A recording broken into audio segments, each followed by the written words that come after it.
Okay, welcome back, my friends, to May This Channel Self-Destruct. Today, I am super excited to be talking to dear brother from another mother, Dan Grossman. Welcome, Dan. Thanks for making the time. Oh, thank you, Esteban. So, Dan, tell us a little bit about yourself for people who don't know you. Where do you currently spend your time and energy and attention these days? Sure. So I'm in my fifth year in a PhD program in clinical psychology at the University of Alabama at Birmingham. I'm from the Boston area, but I've been down here for the last 4.5 years. And so what drew me down here was my advisor's lab where we do psychedelic-assisted therapy research. And we currently have like a variety of like multi-site trials that we're a site for. And I am at the very tail end of my dissertation project, which has been looking at the somatic experiences of people using psychedelics therapeutically. So, really, just like what do people's bodies do while they're using psychedelics for their healing? So, yeah, I'm like kind of wrapping up this like the last like 2 years of research and work on this project and nearly done writing my dissertation document. So that's really exciting. Yeah, that's kind of what I'm up to these days. Is there anything else that you feel is important for people to know about you, like your identity or kind of what's important to you? So I would say like prefacing my research on psychedelics has been like over a decade of interest in just like embodiment practices in general, meditation practices, yoga, somatic therapy, and that stuff basically. I think psychedelics were kind of always an interest for me, but before it became sort of a research focus, I was really interested in just mindfulness practices and yoga and contemplative philosophy, and spent some time at a contemplative practice center called the American Yoga Foundation in upstate New York in the Catskills, where I'm currently a board member. And so I spent a lot of time there in my 20s. I spent some time at the Monastic Academy in northern Vermont, which is a Buddhist sort of organization. So all of that, I think, yeah. So my sort of angle on the psychedelics has been very much influenced by my interest in contemplative practice, which has existed for much longer. Mm. I mean, I experience so much. I feel the same. I mean, there's so much overlap between the two, right? I mean, essentially, we're exploring the territory of the mind in different ways. Yeah, exactly. There are different technologies for doing that, and very complementary, I think. I love that. Yeah, I love that way of framing it. Psychedelics and contemplative practices as different technologies for exploring the mind. And are you interested in doing like clinical work, working with clients and patients as well as research, or are you mostly focusing on Yeah. research? Yeah. Yeah, I think like professionally I probably lean somewhat more clinical. But I think what appeals to me about this career path is you can wear many hats with it. And I envision myself at some point being sort of an independent psychologist where maybe half of my time is spent sort of actually providing direct services. Mm. And then the rest of it would be like a mix of like research and consulting and teaching. That's kind of where I feel like I'm headed. I'd like to work for myself. And like I like all the things that a psychologist does, and I don't want to do any of them full time. That's Yeah. kind of I where mean, I'm at. that's part of what's fun, right? Is being able to do a little bit of, have your hands in a lot of Exactly. different Yeah. I pots. like the Totally. variety. Yeah. Totally. Um, yeah. The research for me, I kind of always thought that my PhD would just kind of be like a means to an end in some ways, and that Mm. I didn't really expect until I was on the precipice of like developing my dissertation idea. I didn't really think that I would be like involved in research for the long term, other than like as like maybe consulting on research projects. But then when this kind of idea came about, I started to kind of feel like, no, this is like a whole, I'm not ready to put this down yet. Like there's like a whole subject area here that I think needs more attention from the psychedelic research field, at least in academia. Um, Totally. yeah. So did you go into your program knowing that you wanted to do this kind of area of study and inquiry, or did you enter the program and then as you were in it, you were like, I think this is what I want to choose to do? Yeah. So I like had maybe like vague inklings of it before I started the program because I'd been interested in like research on interoceptive awareness and interoception because I was very interested in sort of like how can we like ground the like somatic traditions of yoga and qigong and sort of like how can we actually create like more like where do they really bridge with like science as a discipline? And I think like they've kind of existed on the periphery, like kind of relegated to like the realm of alternative complementary interventions.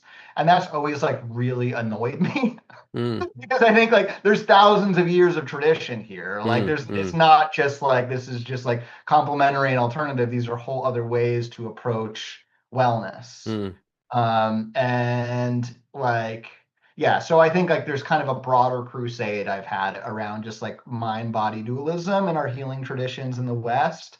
And so, like, I think I would, when I came into psychedelics, like, I was sort of carrying that. I was like, do psychedelic experiences help people become more sort of like aware of their bodies or like change their relationships with their bodies?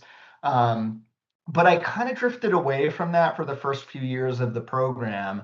And I was debating doing like a dissertation project on ketamine and sort of the ways that it like occupies like a liminal sort of space where it's like, yeah. if you ask a psychiatrist, they'll be like, yeah, we know it works because of how it affects glutamate and the role of glutamate in depression. But if you ask a psychotherapist, they'll talk about like decentering and mindfulness and like the kind of like altered state of consciousness. And so very different ideas of how it works and what it's for. But then like something just I just kind of had a squeaky sort of question in my brain around Mm, the somatic piece. And through some encouragement from friends and other lab members, I think they pushed me to do this, even though for a while I thought it was a little too fringe for a dissertation. Like I thought my dissertation would just be kind of checking a box. mm, And the ketamine option was the safe option in some ways. But yeah, I don't know. I'm very glad that things kind of went the way they did. mm. Um, Yeah, and I yeah. mean, just knowing you, I know how passionate you are about it, and I think it's actually such an important area of study and inquiry that you're right. I think is understudied, and I think it's kind of interesting, right? Where like for the majority of human history, like all of our inquiry has been on like basically interoceptive, right? It's been like sitting with ourselves, looking at our subjective experience, and then with like scientific materialism, we kind of swung in the opposite direction of like behaviorism and only looking at the external uh, correlates of an internal person, of a person's Yeah. internal experience. And now we're at a really exciting time where, like, I feel like if somebody like you wanted to do what you're doing, even 10 years ago, it might have been really hard to do. But there's this sort of like cultural momentum, it feels like, where like John Hopkins is doing really cool work, you're doing really cool work, and there's like space and money and attention flowing to, like you said, kind of the intersection of science and contemplative tradition in a way that probably has never happened before, quite in the same way.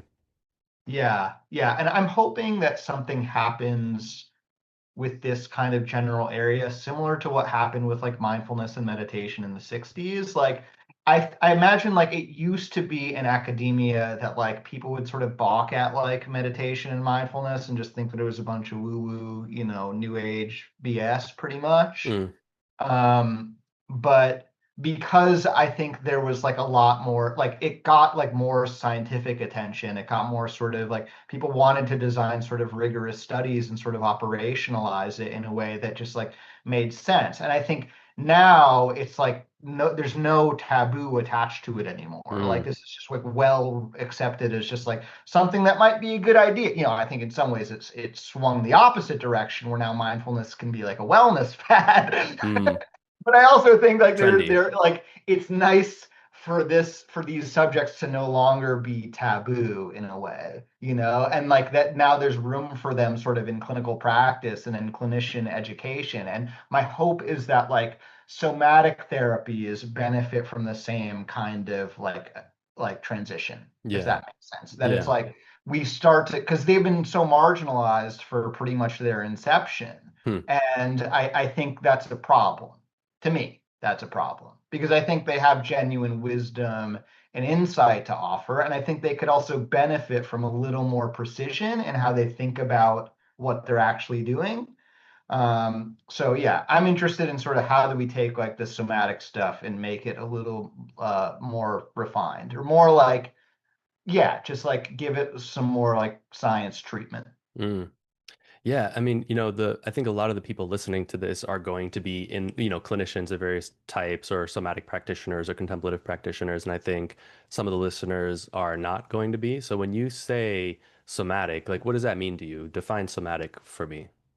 Yes. Broadly, it just means like bodily experience. And Hmm. for me, I think the gap in our sort of healing traditions is on the one side, you have medicine, which views the body basically as a mass of cells, and organs and sort of functional systems. And then on the other side, you have psychotherapy, which, if it does think about the body, it's really mostly sort of an afterthought. So, like, the subjective sense of like what it feels like to be in my body, and Hmm. like how I sort of relate with the sort of like signals that my body is sending me. How do I sort of make meaning of it? What kind of relationship do I have with my body? Am I fighting against my body all the time to just do things that I want it to do, even when it's telling me it doesn't want to do that?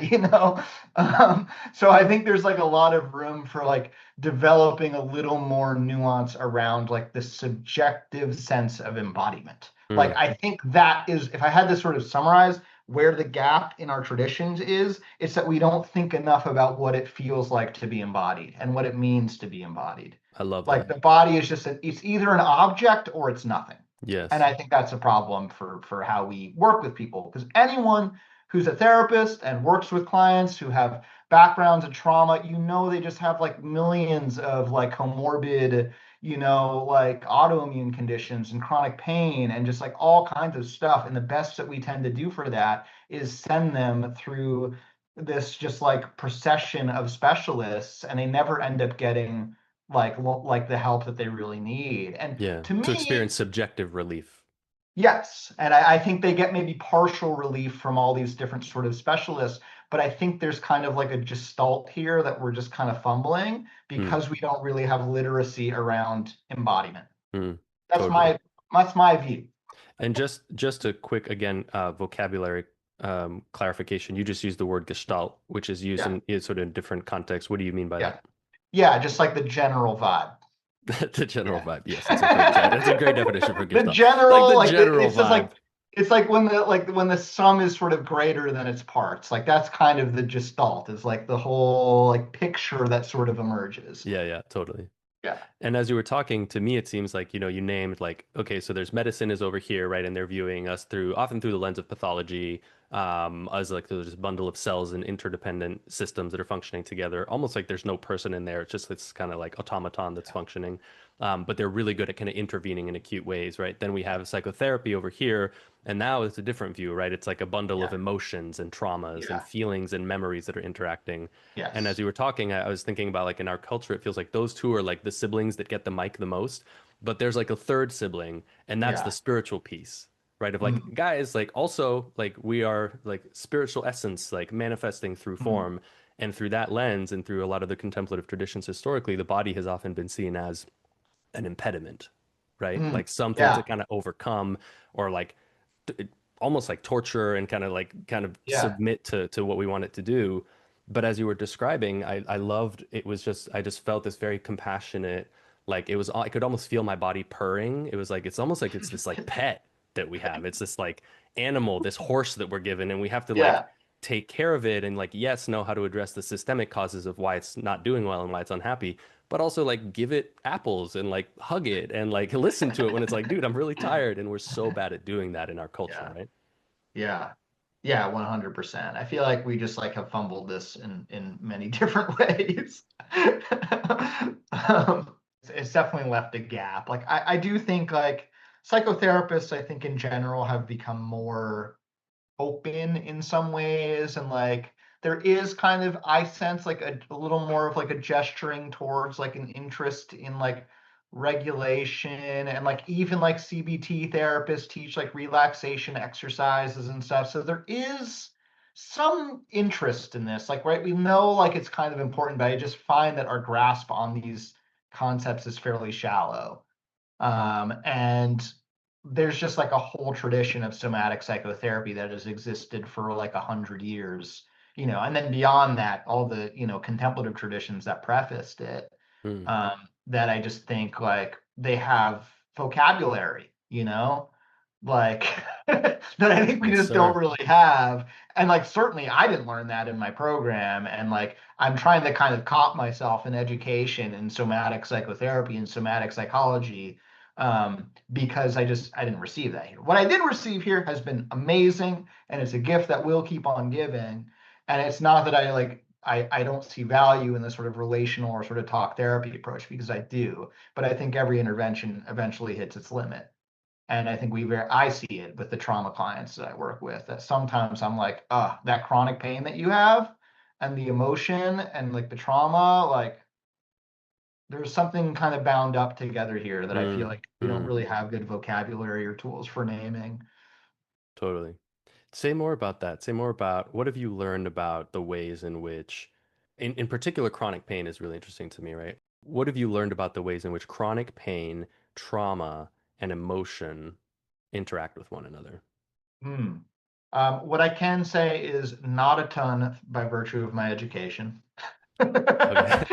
which Yep. is unfortunate. Which is a wild topic to explore in itself, but continue. And that's kind of speaks to the general point I'm making here, which is that we don't like we learn that like like autoimmune conditions and like what's called allostatic load, which is just kind of the cumulative effect of like stress on the body. Like we learn that these things are like deleterious, and that stress can influence inflammation, and that trauma, predisposes you to all kinds of sort of like chronic diseases. But I think like there's like links in that chain that like we don't really understand. And like I look to, thinkers in this sort of somatic psychology tradition, and they're talking about like Wilhelm Reich, who's sort of the like the OG somatic psychotherapist who came out of the psychoanalysis movement. He has this phrase character armor, which is like the like cumulative like muscular tension Mm. that comes from just like basically conditioning and trauma, that like we learn to sort of like tense our muscles in certain ways and to kind of limit our experience within certain bounds. Mm. So certain emotions are tolerable, certain emotions are not tolerable, certain ways of expressing are tolerable, certain ways of expressing are not tolerable. And all of this, it's not just like it influences our like psychological programming, like it actually affects how we carry ourselves, physically on the physical level. And like he would work directly with people's bodies to kind of try and release these muscular tensions. And I look at the connection between chronic pain and trauma and stuff, and I think it maps on pretty well to what he's describing, which is like, well, like the tools that I learn in psychology are really around like relationship and teaching people, mindfulness of emotions, and all of that is very important. But I also think there's like a very physical component here that like we don't learn how to address. Mm. Insurance doesn't pay for a massage therapist. You know, they don't pay for body workers, right? Why not? Totally. Generally speaking, at least not for my clients. Um, Hmm. so I think there's like a connection that has to do with like what's actually happening in people's bodies that maybe connects their chronic pain to their sort of emotional state. Like I think about like lower back pain. Like you can feel into lower back pain and spend time with it, and eventually come around to the realization that it's not just physical structural pain. There's Mm. like emotional stuff in there. There might Mm. be Mm. experiences, or like like in IFS terms, like exiles, like places in you that feel abandoned or despairing or hopeless or whatever. Or like there might be sensations of like collapse, right? Like there's meaning bound up in this physical sensation. Mm. And like that's where I want to, that's where I'm going, is like I want to explore more how that works, Love and it. how do you help people at that sort of embodied level. Totally.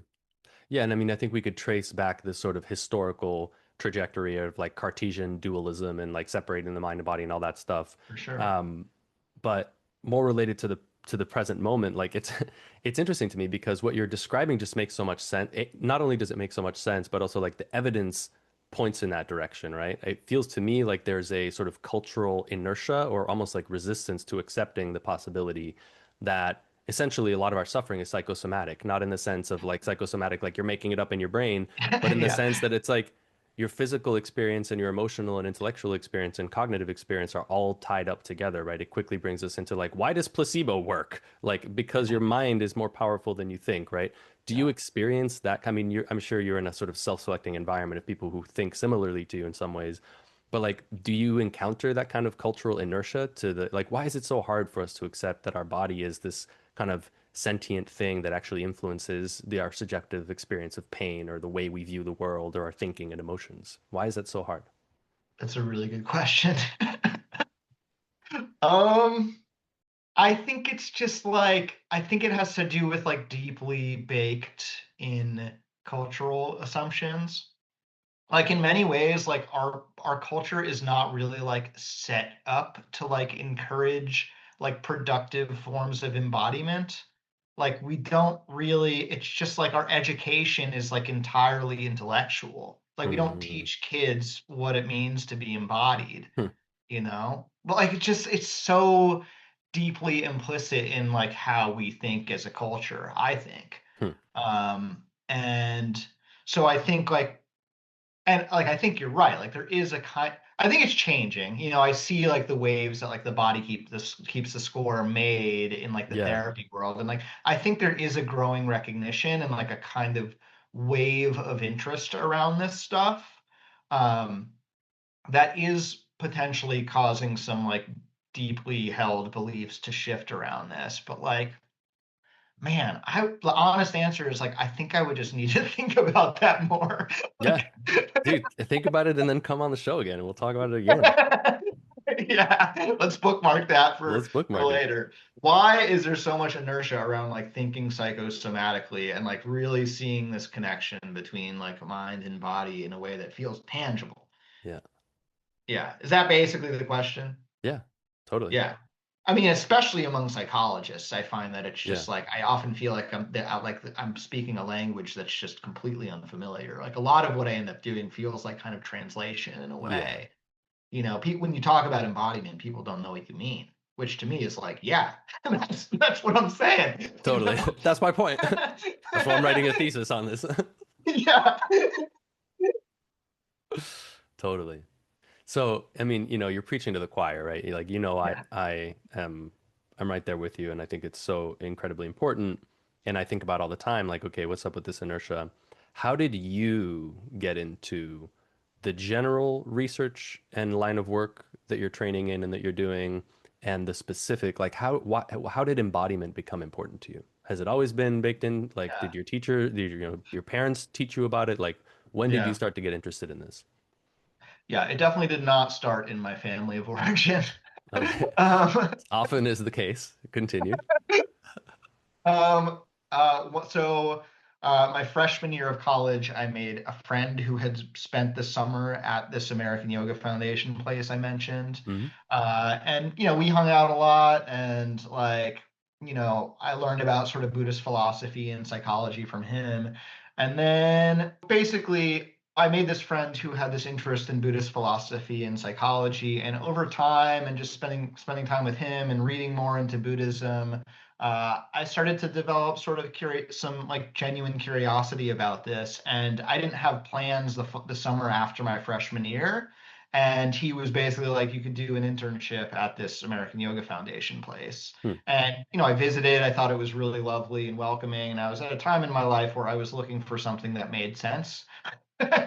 And being a freshman in college, as many freshmen in college are, you know, you're away from your parents for the first time and you're looking for something that can maybe stabilize you in a very unstable time. Hmm. And I found that there was a lot of let's say like reassurance in some ways that came from spending the summer there and like learning about mindfulness and learning their body work methods and stuff. And it was also just that like the proof was in the pudding. Like when I would do these practices, I felt lighter, I felt clearer, I felt more present. You know, it had a noticeable effect on me. And so as I was, getting more into Buddhism and mindfulness, like it always felt a little more like this sort of embodiment piece was a very important part of it because of that experience I'd had there. And I think it can be very easy to treat sort of Buddhism and contemplative practices more or less an intellectual exercise. Mm, I think a lot of practitioners probably don't realize that they're mm. basically like shadow boxing in a way. Like it feels a lot to me like you don't really, unless your Yeah. practice is embodied, like I doubt that it really has traction Mm, in certain important ways. Which is not to say that like intellectual development and like that there are ways that like mindfulness can produce profound changes for people without being like specifically focused on embodiment. But it just feels like there's just so much work that's undone if you're not actually exploring yourself somatically. Like I think about I saw a talk by Lama Rod Owen at Harvard, I yeah. think in 2019, before I came down here, Yeah. which I will always remember because, Mm, he had recently finished a 3-year Tibetan Buddhist retreat. yeah. And then he went down to the Amazon and did ayahuasca. Yeah. And one of the things he said was after that 3-year retreat, like my mind was clear. But what the ayahuasca showed me was my body was not. Ah. Mm, mm, Like, and it just like it seemed like I really got the vibe that it just showed him like a whole dimension of unfinished business mm, that he then mm, had to sort of orient his practice to. Um, and I'm sure that 3-year retreat is enormously valuable and set him up beautifully to mm. start doing that work with a lot more clarity. But like, does it have to be one thing and then the other? Totally. Why can't your practice of mindfulness be embodied from the get? You know? Totally. Um, anyway, I have a lot of unfinished, half-baked thoughts about this topic. But so the question was basically just around how did I sort of get into the embodiment stuff? Yeah. Uh, yeah, powerful sort of cathartic somatic experiences that I had doing body work at this place. I feel like I might have even grown like a quarter inch or something just because I started doing breath work and my spine started to decompress and like there were actual physical changes to my body that came from that. So that was very compelling. And then as far as like how getting into the research piece of it, I think I just really got a clear sense. So part of it was like just keeping an eye on like psychedelic using communities, like particularly like on like Reddit and in the signal groups and stuff, like the way like people would often talk about profoundly somatic experiences and then would be reaching out online to be like, help me make sense of what the hell just happened to me, Mm, right? Like mm, I just had a 6-hour ayahuasca experience where none of it was autobiographical or cognitive at all. Like the mm, entire thing was just me processing feelings and somatic sensations. mm, What does that mean? What do I do with this? Like, mm, like, so there were people having experiences that just did not fit any of the models that I learned about from when I entered the field. mm. We focus so much on mystical experience, we focus on autobiographical insight and like Yes. changes to identity and beliefs. And all of that is really important. But like what happens when your experience does not map onto any of those axes? Totally. And it's just like, there's no place for that person in the sort of dominant models. So that to me just felt like there was like a real need to explore this more fully. Totally. Yeah, and I mean, I think that that's sort of a remnant of, what's like, I think psychoanalysis got a lot right and then it missed the mark in some ways, but a lot of what it got right was introducing the importance of autobiographical Yeah. self-inquiry and sort of the aspects of self that are, And the and then importance kind of of childhood as well. Yeah. childhood and the childhood experiences we go through, and then introduce just kind of refining the concept of like unconsciousness and the conscious Yeah. awareness, and how awareness is not one thing, it's sort of a layered thing, and then above a certain threshold we consider that conscious awareness, and then there's a whole bunch of unconscious awareness that by its very nature Yeah. we're not even really connected with. And I'm just still thinking about what you just, I mean, I love Lama Rod Owen's work, and I love what you're describing about how, right, they went into this 3-year training, meditation, retreat experience, which was part of a requirement for becoming a Lama, Mhm. and then going and taking ayahuasca and having this whole dimension. of his experience kind of opened up to him. And it just kind of made me once again feel with a lot of conviction how contemplative practices can support psychedelic practices that explore non-ordinary states of consciousness, right? Because it's like a strong, a well-trained mind, a mind that is used to grounding itself, to focusing its attention. That's like taking a really good vehicle into the dunes, right? Like you've like Mm, it's well-tuned, you've fueled it, you're taking care mhm, of it every day instead of a mind that's not trained and then you're kind of mm, dropping it into the middle of the ocean, right? Like our mm, contemplative practice, I'm sure that this 3 years of spending time connecting with himself and his embodiment, knowingly or not, really prepared him. And this is the mm, experience I've had as a psychedelic practitioner, um, to then enter into ordinary states and be able to experience like transpersonal phenomena or sort of mm, the dissolution of the sense of self without totally becoming unmoored or disoriented mm. by those experiences. Yeah. What was there? Was there a question? No, that's just me wanting you to know I'm smart, dude. Yeah, yeah, yeah, yeah, yeah. Yeah, I agree. Yeah. Yeah. And also I love I love your analogy of shadow boxing, right? Like you could be a great shadow boxer, but then when you go in the ring for the first time, you can get your ass handed to you. Yeah. And I think that I see that a lot around me, and I see it as a tendency in my own practice of keeping it at the intellectual level, right? Rather Yeah. than making it embodied. And that's something that many of my teachers talk about all the time is like actualize the Mm. practices that you're practicing. Don't just leave it on the cushion. Don't leave it at an Yeah. intellectual level. How do we do that? How do Oh we God, I struggle with that every day. give me the answer, dude? Give me the solution. You figured it out, When you right? figure it out, let me know. Dude. No, but what's helpful for you? What do you see being helpful for people? Because I think there's really a lot of beauty in how um, intelligent we are in some ways at a cognitive level. But I think that there's many ways, like you described with the Lama Rod Owens experience, where there are different kinds of intelligence, right? There's an intelligence in the body that is much more all-encompassing and much more panoramic, much more intuitive, that's aware of things way before the conscious mind is aware of. And when we tap into it, we call that intuition. Like, how do we how do we connect with the intuition? How do we drop away from just a cognitive or intellectual understanding of our practice? Mhm. I think shifting the locus of attention is probably the most important thing because I think we Mm, actually physically live in our heads.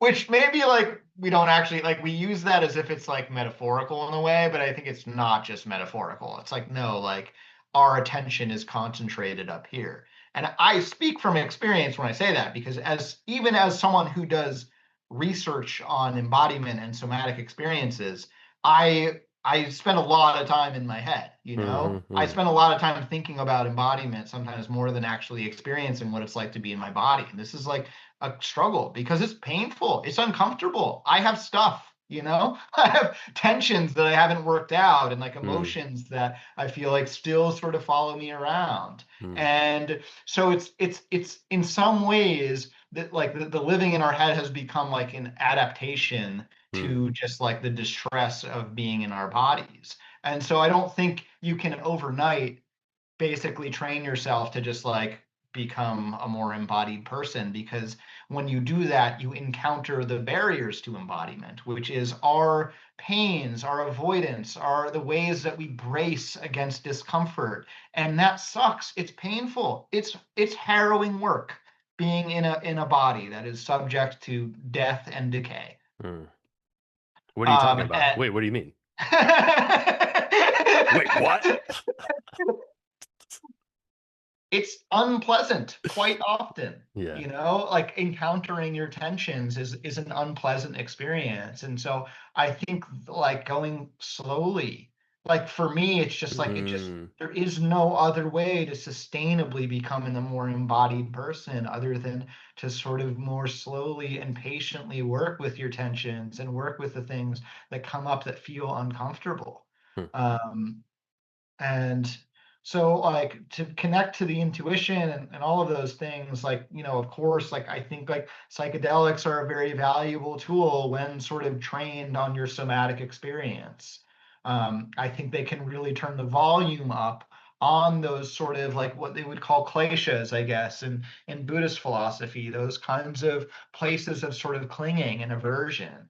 Um, because it really is like that. It's like there are places in us that just desperately resist like entropy. They resist just Mm, mm, becoming nothing. They mm. cling and cling, and it's a physical sensation. Yes. The clinging is very physical. Like when we talk about it in Buddhism, like it often has the vibe of just like this is like a mind state, but it's not just a mind state. Like our whole Mm, system clings to avoid death. Like that, we evolved that way. We evolved to basically be an organism that can fight off entropy effectively. mm. But it's coming. Yeah. you know, it's coming. Dude, not if I leave my mark though. Not if I start a Well, I new think that's center. kind of the twist that I've been sort of sitting with in some ways, which is like I feel like this is something I've been thinking about a lot. It's like I'm doing all this stuff, Mm, building this life, you know, yeah. doing this research, Yeah. making music, Mm, like creating. yeah. And yet, like the whole system is it's like wired against fight. Like there's a weird twist, like this is getting kind of off topic, but with a friend of mine, we've been talking about entropy and then the opposite of entropy, which is negentropy. And entropy is basically the principle, an ordering principle of the universe that basically order has the tendency to dissolve into chaos. And then the opposite, which is like negentropic processes, are processes that structure out of chaos, basically. But like his sort of idea is that nirvana is entropic, it's blowing out, right? It's not gathering and selfing and Mm, creating mm. something Yeah. structured. It's the end of the It's entropic the process. dissolution. Yeah. Yeah. No, it is the entropic process. Ah. It is Mm, the mm, mm, dissolution, mm. right? That there's no more contraction and selfing and trying to structure and And order hold together. and Mm, hold together. It's mm. actually dissolving. Yeah. And that's like bliss coded, that Mm, dissolution is itself bliss, yeah. nirvanic bliss. Relief, right? Um, and Hmm. then samsara is negentropic. It's clinging. Mm. It's Trying to trying to maintain shape. maintain. Yeah. Exactly. Yeah. Trying to Yeah. maintain a shape. It's trying to maintain Fascinating. structure. And I think there are like somatic correlates for this. Like you feel when you sort of do a kind of somatic descent and feel into all these tensions, you feel places in you that are holding, that are trying to maintain, that are trying not Mm, to sort of let go, mm, that are trying not to sort of dissolve. So I think about like Reggie Ray and sort of his teachings on like embodiment and enlightenment in the body. And like, I think there's like some real traction there just around like, how do we ground all these Buddhist concepts in something that you can sink your teeth into, right? mm, It's not just a bunch of ideas. Like, no, it's actually our bodily states, our bodily experiences, have something to offer this. mm. Um, so anyway, that was way off topic from your question. No, dude, no, that was amazing, man. I'm sort of taking notes as you're talking just about the things I want to circle back to, and there's so many different threads I want to pull on. Um, but I just love when you said two things that really stood out to me is like, why is it so hard for us to be embodied? And you just described how living in our heads is an adaptive response to the distress of living in our bodies. And I think we so often just have a hard time accepting that, right? And in Dharma practice, it's why we're so encouraged to reflect on birth, old age, illness, and death is to just remember. And I think from the outside, that's kind of like morbid a little bit. It's like, why are you guys talking about that all the time? And it's like we're trying to start from a ground of the actuality of what's happening, right? Like how it is to actually be in our bodies. Yeah. And I was listening to David Foster Wallace the other day in a commencement speech that he did, and he was talking in good morbid David Foster Wallace fashion about how when people kill themselves, when they commit suicide using firearms, they aim for the head Yeah. and how common that is and how much that I love what you said, like the shifting the locus of control, right? Because I think Yeah. so much of our suffering, and when we see people coming into our offices as healthcare providers, as behavioral mental health providers, um, they're not connected with their body. It's like they're kind of Yeah. choked off and Yeah. they're living up here. And Yeah. so much of what these practices do is, in my experience and in talking with other practitioners, is like they drop you into like your abdomen more. They drop you into your Yeah. heart more. You're sort of Yeah. leading from here rather than having this big clunky thing kind of Yeah. flopping around. All the like stories you carry about yourself, all the congealed emotional Yeah. neuromuscular tension that you haven't resolved. And you also named going slowly, which I think is one of the reasons why it's so hard for us because we have such a hard time slowing down in order to Yeah. begin to shift that locus of attention. Yeah. I think it also happens in it unfolds in some ways in like layers and cycles as well. Mm. Mm. Um, I I as someone who does research sort of in this area, like I feel sometimes a little more careful around using language about like like innate somatic intelligence and stuff maybe than I Mm. would have before I started this. Mm. I think it is basically a thing, you know, like that like our body has millions of involuntary functions that are intelligent and serve to preserve the organism. So why wouldn't we sort of have intelligent ways of like resolving trauma and gradually working towards embodiment if these are things that are good for the system as a whole? Like it seems kind of obvious in a way that that would be a thing. Mm. Um, but I think there's a way that just like the sort of gradual process of embodiment unfolds naturally in sort of layers and cycles. Mm. And like I'm definitely not an advocate for just like throwing someone in the somatic deep end before they're prepared, because I think that can open up a lot of things that maybe you don't have capacity or resources to deal with. Well, that could be totally And so like re-traumatizing. I do think like if someone's very in their head and that's an adaptive thing, like you should like Mm. respect the walls Mm. that they've set up before you go Mm. knocking them down with a sledgehammer, you know? Totally. But like also like gradually sort of dipping out of that mode and becoming familiar with like, you know, what does that actually feel like? Like being in your Mm. head has a feeling. It feels like something's sort of more Mm. concentrated here. Like Tight. for me, it's like I notice it as like a kind of like rubbery, like kind of like it feels like a substance in a way. Like I think about like maybe like an opioid or something like Mm. that. It's like dense, like Yeah, but like also kind like it's kind of soothing in a way, but also kind of like sickly in a way that's like feels like kind of icky, but like also kind of comforting, you know? mm. That's my experience of what it's like to feel kind of like dissociated. It's like Yeah. there's a kind of comfort, but it's like an icky kind of comfort in a way. Yeah. I don't know if that tracks for you, but that's kind of what it feels like for me. Oh my gosh, totally, man. I mean, it tracks for me personally, and it tracks in the clinical work that I do with people, and I think that goes back to what you're talking. I love what you said about like respecting the walls we've built, right? Because a lot of Yeah, times people will come to my office and they're basically like, I hate these walls, let's tear them down. And for me, I'm looking at the dam, I'm looking at the water, and I'm like, yeah, why don't we like come to understand like what yeah, this water is, and maybe if yeah, we can like reroute it first before we start dismantling the walls, yeah, because um but that assumes, like you said, that there is an intelligence to them, that they didn't yeah, just come up because I'm messed up or because I'm crazy or evil or yeah, whatever, that they actually emerged as adaptive intelligent responses to an unsafe environment in order to keep me safe, and that once I've moved out of that environment, those walls are still there, and now I experience the frustration running up against them. And I think so much of the work that you and I do, and that any contemplative practitioner does within themselves, is to, before even starting to dismantle the walls, is like, do you understand where that comes from? Do you understand what yeah, its nature is, how it operates? And do you understand what's on the other side of the wall? Which, like you said, I think is all of the desperate ways that we resist entropy, all of the ways that we cling yeah, somatically, psychically. I have a teacher, Chip, who talks about the ways that like every bit of physical grasping we hold has a mental correlate to it. And that was one of the reasons why somatic practices like yoga or Tai Chi are so powerful, is that they allow us to go through the body rather than just through the mind, right? And a lot of mm, therapy is kind of talk therapy, is going through the mind. mhm, But if we go through the yeah, body and we let go of those forms of tension, then like that opens something in our mind and our yes, perception and awareness, and we can. So that's the process of developing insight. yeah, yeah. So what you made me think of was so my mentor at the American Yoga Foundation, who passed away a few years ago, he would tell us that he had spent maybe like 15 years or something not even meditating, like just doing sort of body work and yoga practice.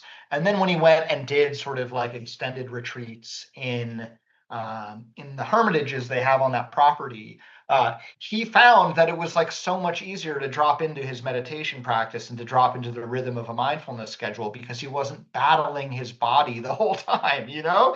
And like I Totally. feel that so hard. I mean, I sat at a retreat in December, and like so much of it was just around just getting comfortable enough to just focus on my breath. It's like we can't even meditate because of Mm, how much distress there is in our bodies. yeah. It's as if we put the cart before the horse. Mm, It's like mm, I want to develop all this meditation skill and stuff when yeah. it's like the lotus posture in yogic philosophy is the supreme posture, right? Yeah. Like it's the tip, it's the Yeah. peak of the Yeah. mountain. Like all the other asanas and all the other forms, Yeah. like all of this is meant to prepare you to even be able to sit still. Yes.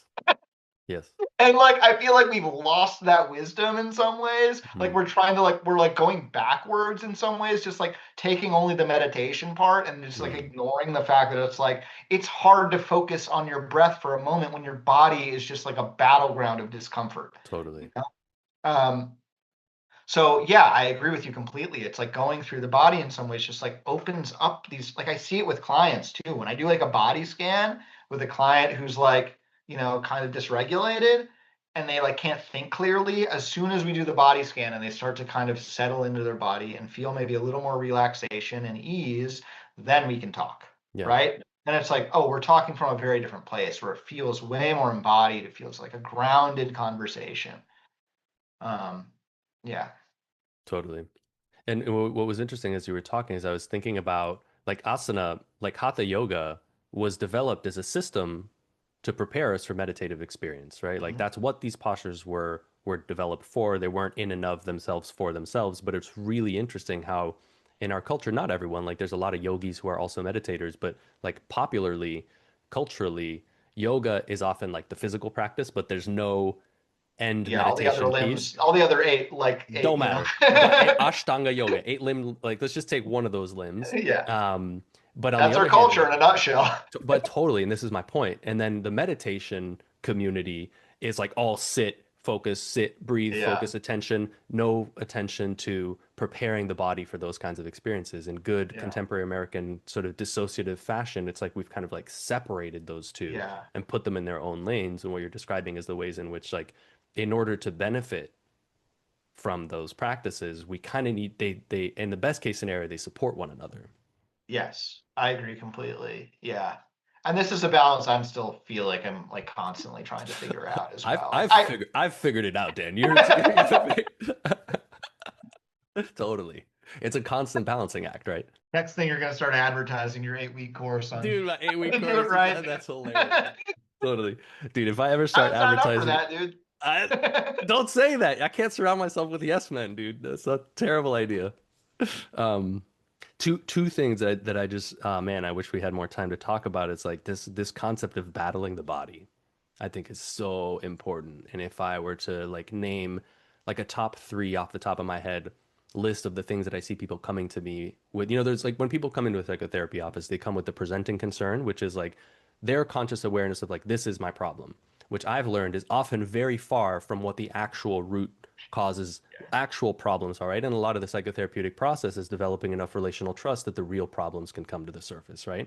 Right. And if I were to name like a top three most recurring problem, I would name battling the body Yeah. as one of them. What are the And others? oh shoot, no, dude, you don't. I'm asking the questions, dude. You don't ask the questions. No, no, joke. Okay, battling the body. The other two. Let's see if I had a top three.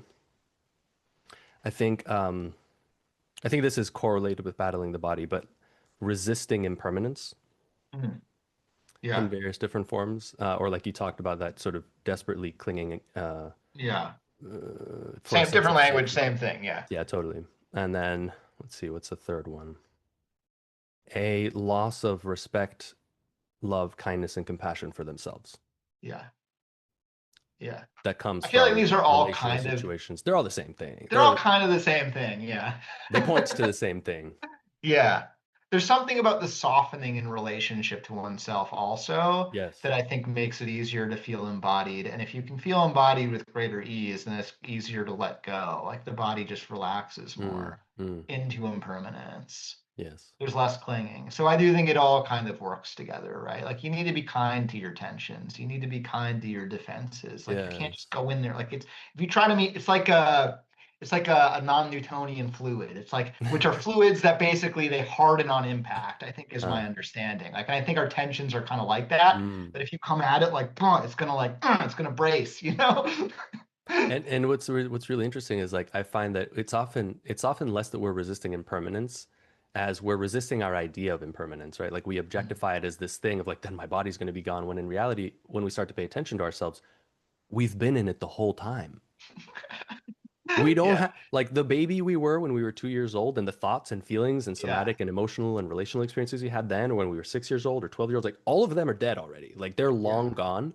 We yeah. have been living in this flow of impermanence, but we kind of objectify it as like, oh, but when the body stops Yeah, operating, that'll be impermanence. And it's like, no, like it's happening all all the the time. time, Even everywhere. if It's you just think it's so not, slow, even if even you're if you think whether it's you're not. resisting or whether There's you're like resisting or not. atoms flickering into existence and out of existence again, and it makes this huge process. And it's like so much of it, in my experience, so much of practice is like learning to ground and stabilize ourselves enough to be able to relax into the flow of that process so that we stop resisting it. Yeah, Now, this is something that I want to pick at with you a little bit. You brought up something really important, which is this idea of like an innate healing intelligence, which is super central to many spiritual lineages, right? We might call it like Buddha nature or like the wise mind or like modern psychotherapeutic languaging is like the inner adult or like mm, this idea even just using sort of intrinsic healing awareness, this idea yeah, that at the core of us essentially there's an essential intelligence or presence or capacity or spirit or being that is slowly inclining us towards healing and connection mm, and wisdom and wholeness.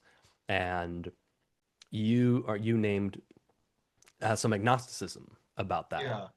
Say more about how you feel about your innate healing intelligence as you experience it or not within yourself, and then also in the clinical work that and the research that you do.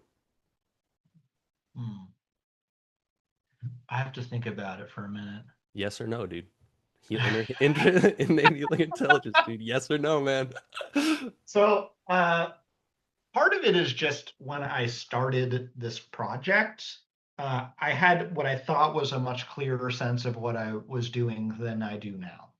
And I went into this project looking at the sort of so-called release-like somatic experiences, right? Somatic release, which I kind of rephrase as release-like somatic experience. I just feel like it's a little more humble in some ways, you know?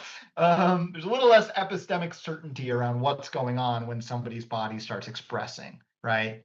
Is it somatic release? Is it something happening on some other level? Like, I don't really know what it is, right? I know that in somatic therapy, that's what they call it. But like, I also think there's like a lot of psychological stuff that rides on that as well. Like when I think about what happens for people purging on ayahuasca, purging is a symbolic act, right? It's not just like Totally. somatic release. Like if I eat gas station nachos and I start vomiting, right? That's That's not different. purging in the same way Yes, as like ayahuasca. It's the same correct. act, but like the release like quality for me is different in some psychological way. So I Totally. don't think it's like somatic release because that feels way too concrete for me Mm, in the mm, sense that it's like there's a lot more layering of meaning and symbolism than mm, just something leaving the body, right? mm, And mm. maybe on some level something is leaving the body. There's tension that's sort of coming unwound, right? All of that is perfectly legitimate, but I think it sort of reduces this to just like a mechanical thing when I think it's more than that. Yeah, Um, couldn't agree more. or at least it can be more than that. Yeah. But as far as like so that's just one area where I feel like I've become a little less certain in some ways about a lot of the concepts that abound in like the psychedelic literature. Um, I think the concept of an inner healing intelligence has legs. Like I think like I don't think it's well defined right now in terms of like the science and stuff. Like I think it's at the very least a useful idea. But I also think like the uncertainty for me comes around what psychedelics do to our sense of agency, Hmm. which is the sense that I am in control of my bodily movements is I think also connected to the sense that I am an ego. I am a self, like and like what psychedelics do to that sort of belief is they make you Hmm. feel a lot more like a component system than Hmm. like a cohesive ego, Hmm. right? Like you can feel yourself more as like a system of parts when you ingest a psychedelic Hmm. than normal. And what does that do to the sense of agency? Well, then when my body Hmm. starts acting, what is controlling Who's it? acting? Yeah. Maybe the sense of agency was always an illusion, right? Mm. Maybe it was never that I was in control of all of this, right? Which Mm. is in some ways like potentially a disturbing realization that it's like, What are you what talking is about, dude? controlling any What are of you this? talking about, dude? If the self is an illusion, like where is Yeah. any of this coming Yeah. from? Yeah. Yeah. No. So it gets really philosophical just around like free Mm. will and what the fuck is going on here Mm. and like who's calling the shots. And if it's not some ego that's driving it, then what is? Yes. Right. So when I think Mm. about an inner healing intelligence, like to me, that whole frame feels like something underneath it is like a little bit unstable. You know? Is it inner healing intelligence, or is it just that we're just recognizing something that's just always been the case? And this Mm. hardened idea of control and agency just starts to soften and become less Mm. rigid. Yeah. So I don't really know that I Totally. have like a complete thought around that hesitation, but it's something in the family of like psychedelics and agency. I do think when I say that it has legs, like we evolved to be like to regulate ourselves homeostatically and to survive and to fight entropy and to close up our wounds and to heal our viruses, and like our system has ways of managing distress and managing threats. Mm. And when we talk about inner healing intelligence, you could map that onto this framework of just like it is a kind of homeostatic process Mm. that becomes available. Mm. It's just at this more like emotional, kind of like emergent sort of level. It's not just that like my, the cut on my arm is starting to heal. Like it's Yeah. more like the cut in my soul is starting to heal, Yeah. And that has real consequences for like the survival of our organism. But Yes. again, this is kind of a reductive explanation in some ways, you know. So all I really have about that is like more questions, like I don't know that I have answers. Yep. Well, but I think that this brings me to there's two more things that I want to talk about today, and then we'll just have to have another one of these conversations. One is, the we talked about like intellectual versus applied, right? Or actualized or behavioral, kind of how do we make this stuff embodied, right? And like if I'm thirsty, the best thing I can do is drink water. I don't need to understand the molecular composition of water. If I say, Yeah, Dan, I'm really thirsty, can you help me? And you have a PhD in molecular biology and you start to describe to me everything there is to know about water, that is less helpful than if you immediately give me a glass of water, right? And I will trade that in, those tomes and tomes of intellectual understanding about it for that one glass of water that's actually going to help me in the moment, right? yeah, Like what we're describing, I think, is like there's two things that are either very important. We don't need to know why mm, the bones heal themselves when you apply a cast. hmm, We need to apply the cast and observe the phenomenon. The bones seem to heal themselves first. mm, Once we get really good at that, then we can say, I wonder how that happens. Let's look at mm, like structural anatomy. Let's study the biology and physiology of the human system. Like this is really interesting, right? And I think that a lot of the times we kind of in our culture, right, especially our behavioral mental health culture, sometimes we kind of invert the two, right? And so a lot of these practices, like you said, the proof is in the pudding. You just start to do them and you start to feel subjective relief. Your suffering mm, starts to ease subjectively. And we may not fully understand why that is, right? It's like you talk about the scars and the soul starts to heal. The first important thing, in my perspective, is like, how do we learn to set up the context that facilitates that kind of healing? And then we can undertake the yeah, process or the project of trying to understand yeah, how does that actually happen, which is inverted oftentimes, right? yeah, And the thing that we've geeked out about in particular, and you've used this word epistemic before, but a term that we've used that I don't know where you got that term from, but I really, really love it, is epistemic hygiene. yeah, And epistemic hygiene, particularly in the realm of psychedelic use. yeah. So, what is epistemic hygiene and why is it important if we Mm. undertake the practices of exploring non-ordinary states like the ones that we're describing? Yeah, that's a great question. So I generally like Stan Grof's idea about psychedelics being non-specific amplifiers. Yeah. I feel it's a pretty good like working model for understanding what psychedelics do. And a non-specific amplifier just means that it turns up the volume on all the things, right? Whatever you got that you're not aware of, or whatever has previously not been salient becomes salient, Hmm. right?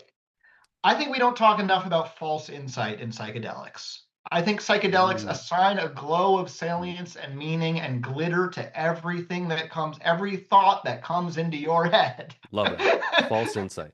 Right? You could have an experience, and then because of the sale, like you, some amazing thought or insight shows up in your mind, and then because of that salience increasing effect, it feels like it's the voice of God. And then you come Mm, away from that being like, I have heard the voice of God. And then mm, you leave your family and you mm, quit your job and you mm. go and you move into the seminary, or maybe you decide that like this life is not for you and you get in your van and you start touring the country selling crystals. Meanwhile, your family is like, where the hell has he Yes. gone? He heard the voice of God and Yes. now he's Yes. like off his rocker. And I feel like Mm, there are real risks to like not actually, like, insight is a fickle thing.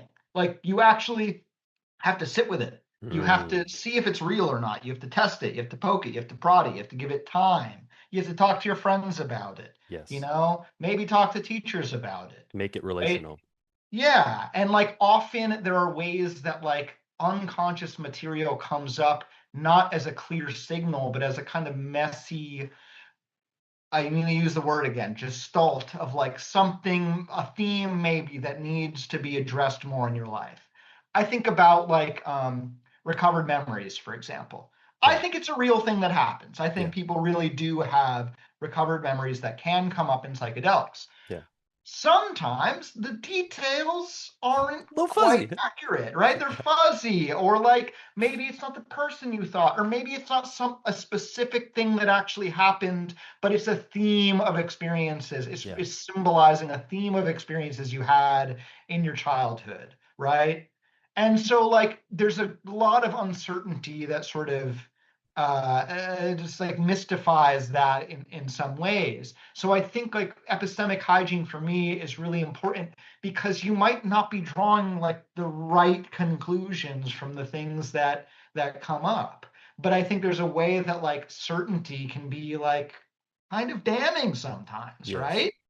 Yes. Like being too certain about things can get you in a lot of trouble. And it's certainly Yes. gotten me in trouble before, you know? Yes. I think everybody has experiences where you've been misguided by some thought or idea that you had, and and then eventually you realize, maybe I went a little overboard on that. Or a You know? feeling, right? Like a feeling of excitement or enthusiasm about Exactly. something, and Yeah. then you undertake it, and then midway through it, you're like, ugh, there's this kind of gut dropping feeling of like, what am I doing? It's like I got to get back to where I was. What the heck? Yeah. Yeah. So there's a real risk with psychedelics in that, like, they create this glow around everything that comes into your head. Yeah. And the epistemic hygiene for me is just like a willingness to sit with the uncertainty a little more and to Yeah. not like sell your soul to every thought that comes into your head just because it glows with that significance. Yes. That's hard to do though. Like Yeah. honestly, like it is hard to do. Like sometimes it really feels real, you And it know? feels great. Sometimes it feels great But then it for a feels while, great, right? and sometimes it looks really solid and unbreakable, and it's like, Yeah. oh, this must be the absolute truth of all Yeah. time.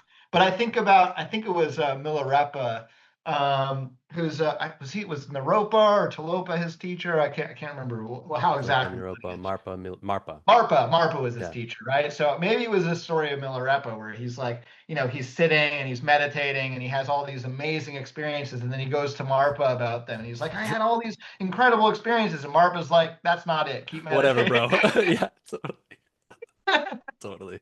Well, but I think that's really interesting because we're talking about it like everything you just said in the past few minutes applies equally to a contemplative practice, For right? Like sure. you might have a Yeah. whiff of insight, you might have like some kind of connection with some kind of truth, and then it's very easy for the ego to take that and then begin to build itself around that, right? And we see And it this will, playing and out all it the just time, and will. it will. That's just gonna happen, And basically. assuming that it will is part of self-awareness, right? Self-awareness isn't necessarily getting to the Yeah. point where we're not doing that anymore. It's recognizing my ego really has a tendency to do this. And I think it's why Yes. making our practice and our process relational is one of the most important things we can do. Yeah. Teachers, peers, friends, family members, people who we can like help, people who can help ground us as we undergo the change process, the internal change Yeah. process that happens with Yeah. practice. Yeah, because I think what happens when you get really carried away with a particular insight is it becomes too precious to test against Yeah, reality, that's right? right. And That's that's right. like That's right. that you really want to avoid that Yes. trap. But well, because ultimately we want all the fragile stuff to kind of break, right? Like we want all the stuff that's brittle Yeah. and not able to Yes. survive that process of contact with Exactly. reality Yeah. to dissolve, because that's what's Yeah. going to leave us with what's actually grounded and real and true over time. Sure. And I think like the only way for that to happen is just through just like exposure. It's just like it just Ugh. gets exposed to chaos, and Ugh. chaos is just like gonna, it's either gonna survive the chaos or it's not, you know? Totally. Anyway, man, I'm looking at the time. Why don't we call it to an end for today? Dan, Okay. thank you so much for this conversation. I am so excited to release it, and I'm so excited to have future conversations. So thanks for making the time, brother. I appreciate you. Likewise, Esteban, this was awesome.